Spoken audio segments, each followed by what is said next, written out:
So, We're good good. Yeah. evening. How are you? Thank you so much for joining us today. We always have a little bit of a technology glitch, but Ella, I'm so glad that we were able to sort that out this evening. So, how are you and where are you calling from? Well, Greg, I am doing quite well. I'm here in Columbia, South Carolina, and so yeah, we're still waiting on fall to make an appearance. Well, we're a day away from Thanksgiving. So, what does your Thanksgiving plans look like? Honestly, my husband and I are just probably going to eat something very, very simple, very small, and just hang out a bit. Maybe go to the new park that was just refurbished in downtown Columbia. Nothing huge at all. And you? Well, I've been cooking, and that has been something that has made today very enjoyable. But I'm anxiously looking forward to celebrating the holiday. And Mhm. I certainly wish everybody out in the audience a great celebration.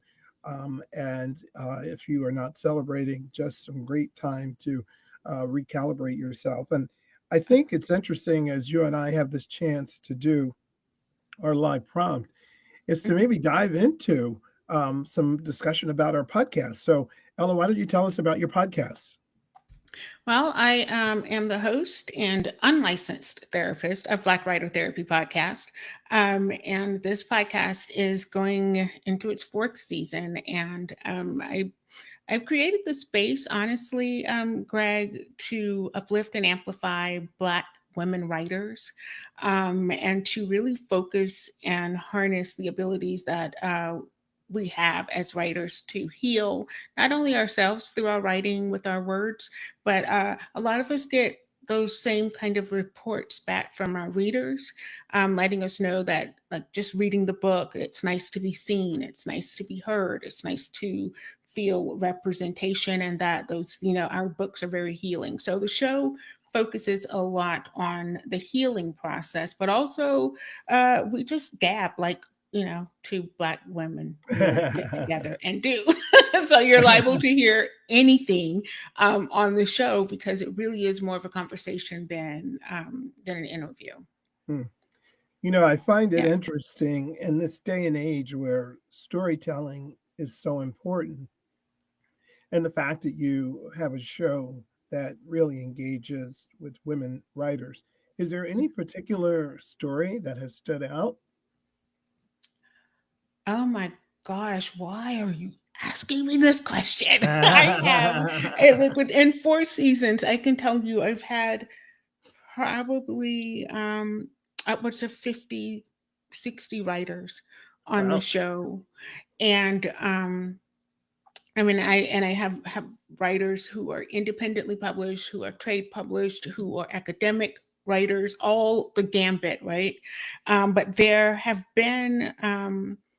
there's been one, and so yeah, this is hard to pick, but there's one writer whose story is just phenomenal to me, and she was actually on this season, and she's an ER doctor who decided that it was too much. She needed a break. That she was done. She was tired of the rat race, tired of conforming, tired of doing all the things, and she took this sabbatical, and she told me that she learned how to appreciate the everyday, the beauty, the luxury of everyday things. And I thought that was the most brilliant thing I'd heard, Mm, because we really don't take time to just appreciate the luxury and being able to sit and have a glass of tea in the afternoon and not feel hurried or, feel the need to justify why we are mhm, sitting and having a glass of tea.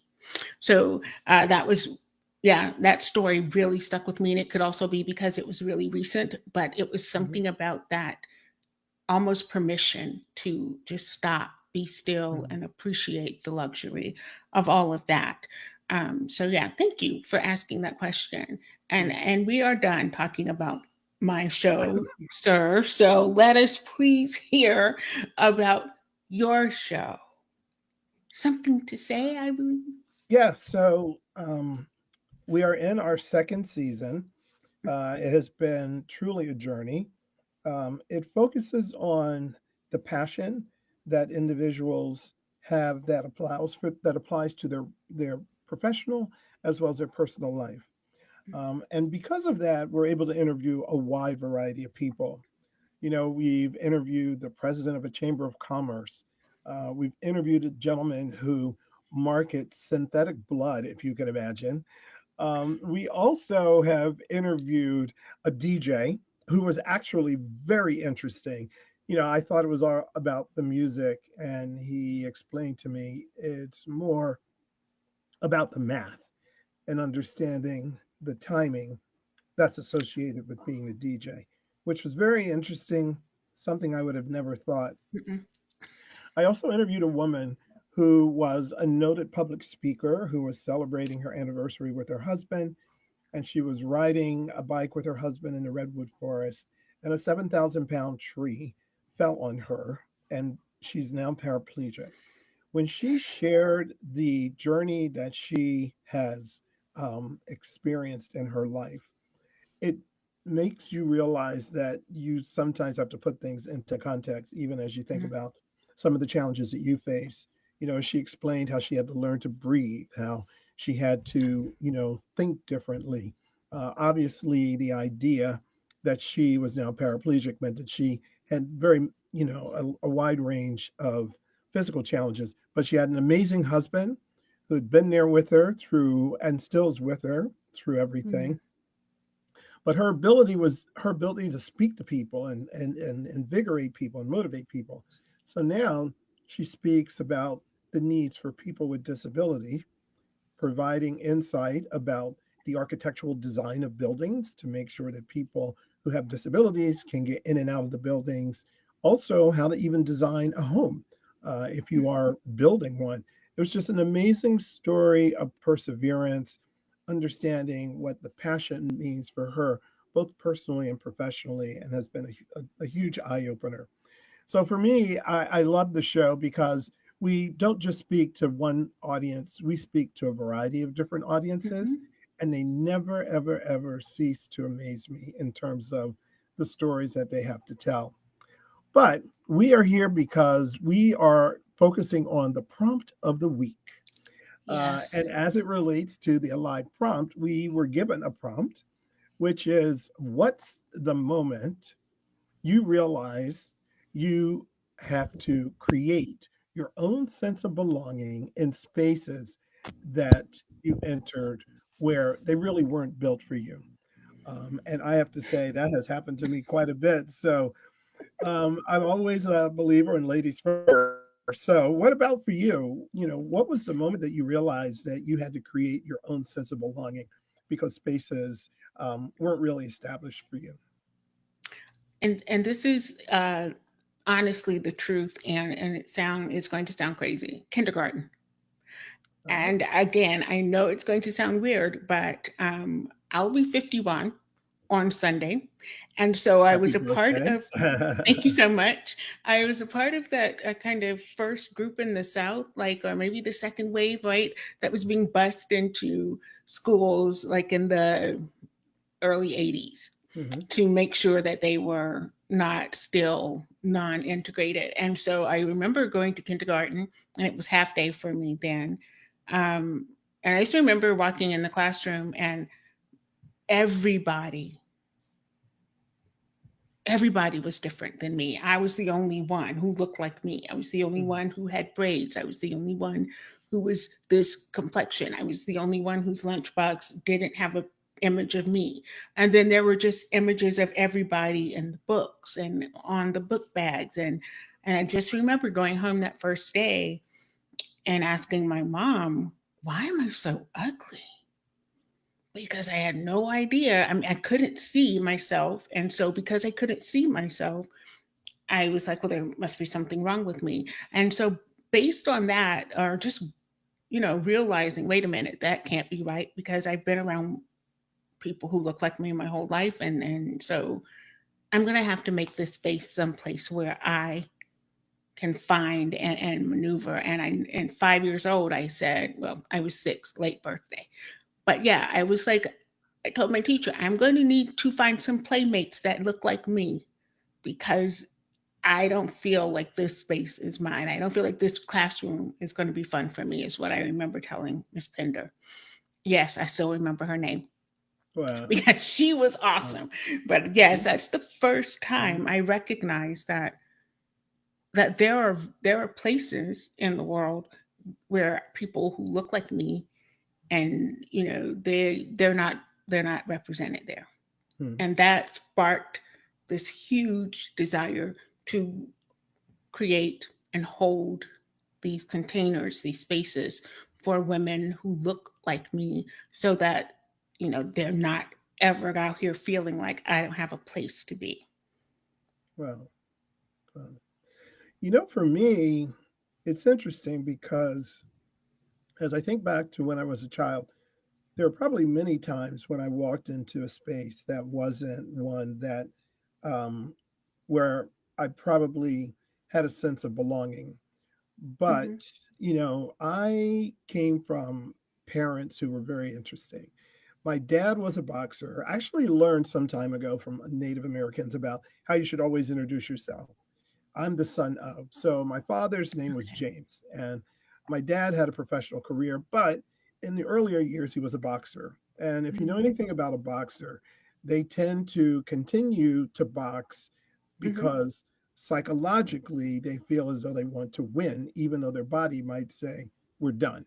So I have that drive that I'm going to continue to fight no matter what from him. Hmm. And then my mom was the type of person who always felt that there was something better and that you have to strive for it. And if you don't even strive for it, you never even had a chance to get it.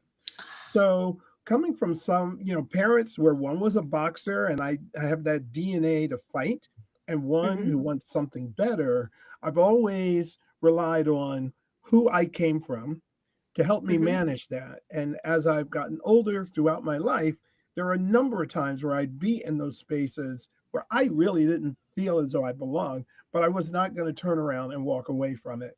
And if I ever did, I was always mad with myself because I felt Yeah. I let myself down. So, and there are a lot of times we all probably go to a networking event and you're like, I don't know if I should be here, if I can manage this, and give me a reason to get out of here, right? For Right. whatever it Right. is.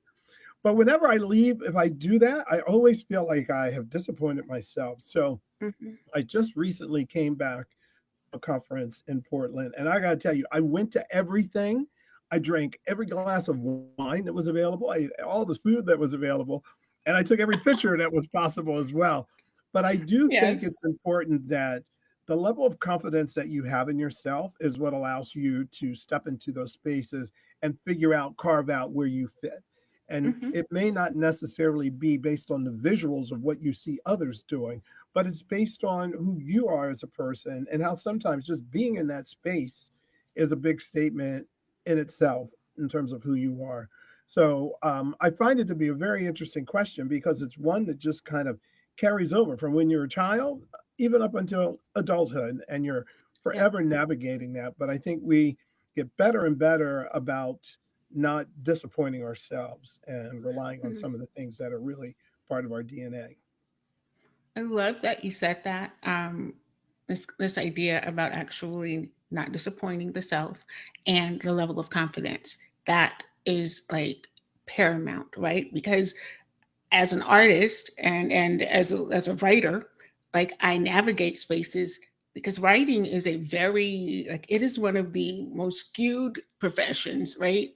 I think that anyone could navigate, and so most of the spaces in my earlier writing, years have been predominantly white women and Mm, older white women because most people mm, don't actually start writing until they retired because it's not mm. like royalties are going to pay your mortgage, right? Right. And so it's like, and I find that when I roll into the spaces, Greg, and I am my whole authentic self, and I bring my most unapologetically Black woman writer self, and I Mm, show up mm, as me, then I don't have to carve out space, mm, right? I remember having Vanessa Riley on the show, and she says your gifts will always make room for you. And mm, that is probably one of the truest statements I've ever heard mm, because I tend to be in all of these spaces where I may be one of maybe 10 or 15 out of four or Mm, five mhm, hundred. And yet I know when I walk into a space, I am not demanding respect. I'm not demanding to be seen or heard, but there is a way in which, mm, um, to carry oneself mm, where you walk in and they can't help, right? You mhm, can't help but be seen. You can't help but command that mhm, respect. And I think that's a lot to do with the confidence. And as you said, mhm, recognizing who you are, whose you are, right? Where you come from, mhm, and who has to come behind me. Like that's the mhm, thing that I am always thinking about. mhm, Who's going to come behind me, and how are my footsteps going to make this path a little bit easier for them to mhm. traverse?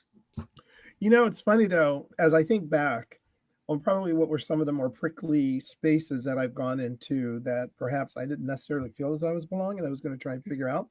So I served on the board of our Hispanic chamber here in Philadelphia. So Mhm, I'm not bilingual.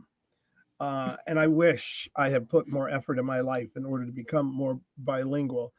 But I think that sense of being in a space where English is not the language that's spoken, mhm, and mhm, how you are able to position yourself to understand and feel comfortable. mhm, And maybe sometimes it's not about the spoken word, it might be just your interpretation of the space. And sometimes being in those spaces, just being in those spaces, makes a big deal.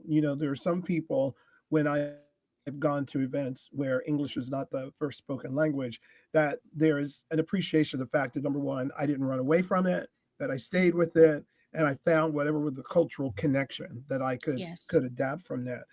And to that degree, I think you also garner even more respect from others, not just for yourself, to say, I don't necessarily need to speak English to feel as though that I can feel, comfortable. I remember years ago, I was in Hong Kong, and it was so incredibly difficult because it was like only every other word that I was able to get. But Mhm. I understood. And because of that, it was such a great experience. And I use that to find out how I can adapt and be wanted in certain spaces. But I know that was our prompt. I did want to talk to you about passion. I know you and I had talked about passion Mhm. earlier. So you have such a unique show. Um, what is the passion that you are able to dive into when you are hearing all of these different writers? I mean, in general, it's a very interesting format, but how does that fuel you with each interview? Um, First and foremost, I am a big kid and I love stories. Hmm, And sitting with women writers, with Black women writers hmm, that I admire, that I study, right? Because I'm not just inviting, like I invite everyone has been on the show, hmm, and these are writers that I'm like, oh my gosh, I can't believe you're sitting here on my proverbial couch. hmm, hmm, And the passion here is when we find this common thread, like, and I think that's what I wanted to speak to. You brought up the common thread, finding it. And that's the thing. When I'm able to connect with these writers in a way that feels like by the time the show is over, we almost feel like we've known each other hmm, for years. hmm, I get that a lot from listeners. Like, are you guys like, have you been friends for a long time? And it's hmm, like, no, we just met, right? A hmm, couple of minutes before the show. hmm, I, and so I think it is developing these kind of hard and fast friendships. And the beautiful thing about all of it, Greg, is that they maintain, right? I'm still in touch with these writers. I can still reach out to these writers, for help, or if they need me, they call. And so it's just this. It's a space that creates sisterhood, hmm, and I think that is what drives me. I think that is my passion, right? This holding this container for Black women writers to come together and be who we are unapologetically so without having to mask any parts of what we are, without having to explain and speak to what Toni Morrison calls the white gaze. It is a gift to be in the company of Black women who are writers and who are thinkers and who are honest enough to say, "Oh yeah, by the way, I'm still healing from X, Y, and Z," right? Mhm. And so that is the passion for me, is to Mhm. hold this space for us, because it is mandatory, it is necessary that we have these containers that help support the larger ecosystem, right? Mhm. And then number two, the beauty of creating sisterhood, Mhm. and knowing that it's not just for that hour or so Mhm. that we are in conversation with each other, that when we go out and we see each other at conferences or book events Mhm. or online, it is still there is still Mhm. that camaraderie. And thirdly, I it's important, I'm always thinking, who's Mhm. listening that has this desire to be the writer?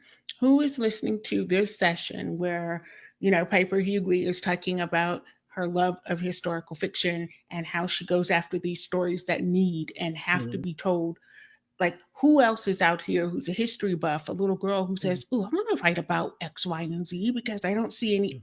I need to make sure that Mhm. I am doing everything possible to hold space not only for myself and my contemporaries, but to hold space for those who are coming behind me." And that may very well be the veteran educator in me, Mhm. that remembers, you have Mhm. to each one teach one, right? Mhm. Well, it's funny as I think about mine, the passion that really drives me is the fact that I feel educated each time I do a podcast. You do your research and you've kind of selected the person because there's a very interesting perspective that they bring to a conversation, but there's so much enlightenment that they can provide. Our Yeah. current podcast is featuring the integration of artificial intelligence in Mm-hmm. workforce, Mm-hmm. and getting some clarity about how just not artificial intelligence, but things like artificial generative um, intelligence is becoming a better way of understanding how AI evolves because we feed it Mm-hmm. information. But the kind of insights that I get from the various individuals and understanding the nuances of what they do Mm. is a huge um, passion of mine because often, you take tidbits of that conversation and they become great speaking points Mm-hmm. when you're engaged in conversation. You're also getting this firsthand insight about issues that you would not necessarily know about. Like I said, Mm.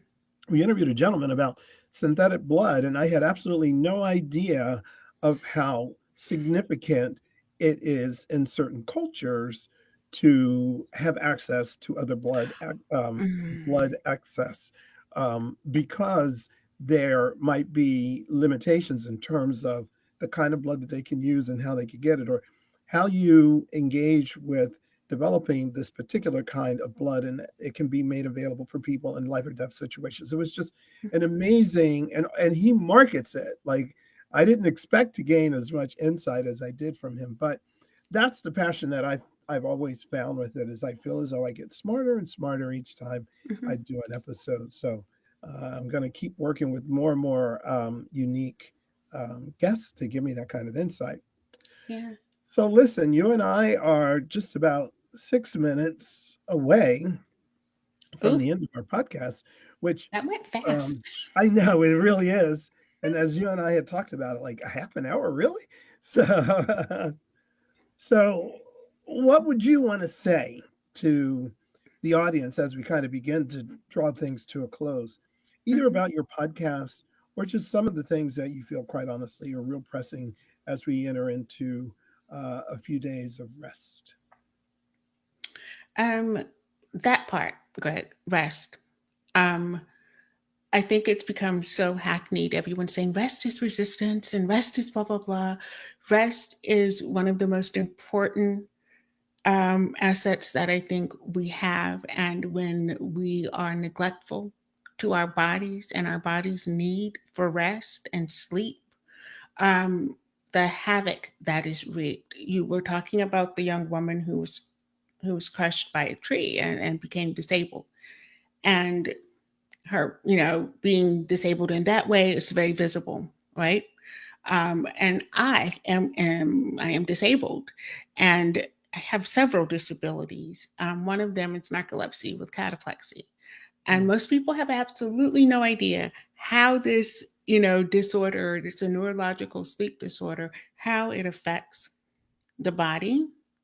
But I have never appreciated sleep, right? Having mm, a good sleep hygiene.